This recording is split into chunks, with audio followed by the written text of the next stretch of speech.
ब्रह्मांड की शक्तियों तक उसके निर्देश को पहुंचाता है। इसके लिए ओमकार की साधना में बहुत गहरा राज है।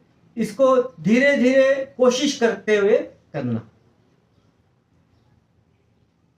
मैंने कहा था कि शरीर के अष्ट चक्र जागृत होते हैं। वो अष्ट चक्र कौन कौन से? सबसे नीचे जहां बैठे हैं मूलाधार चक्र, जो गुदा के अंतर्भाग के अंदर होता है।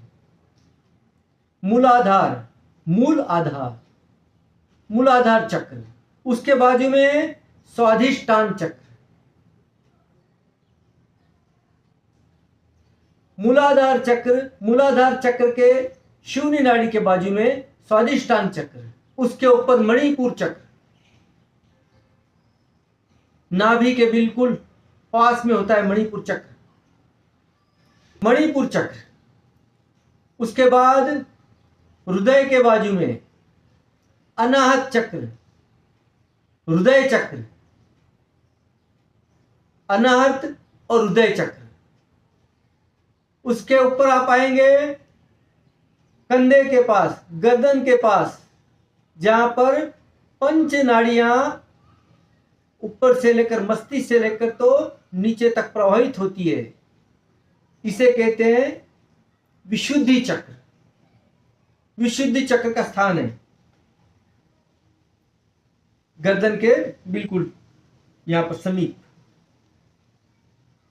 और आज्ञा चक्र कपाल के मध्य में, ये दोनों भुजाओं के बीच में यह आज्ञा चक्र का स्थान है। कहते हैं यहां पर आत्मा विराजमान होती है। इस देह रूपी देव की, देवालय की आत्मा रूपी देवता कहां पर है? इस कपाल के मध्य में है। कपाल के मध्य में आत्मा का स्थान, ईश्वर का स्थान।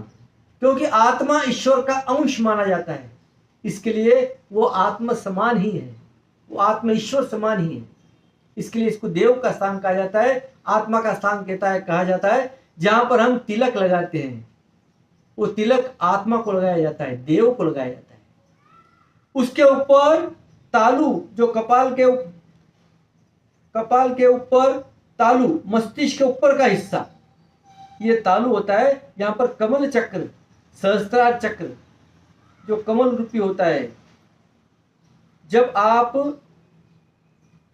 ज्ञान ध्यान योग में विलीन होते हो तो तालु का सहस्त्रार चक्र जागृत होता है और वहां से ब्रह्मांड के और ब्रह्मांड की शक्तियों की ओर उसका कनेक्शन माना जाता है।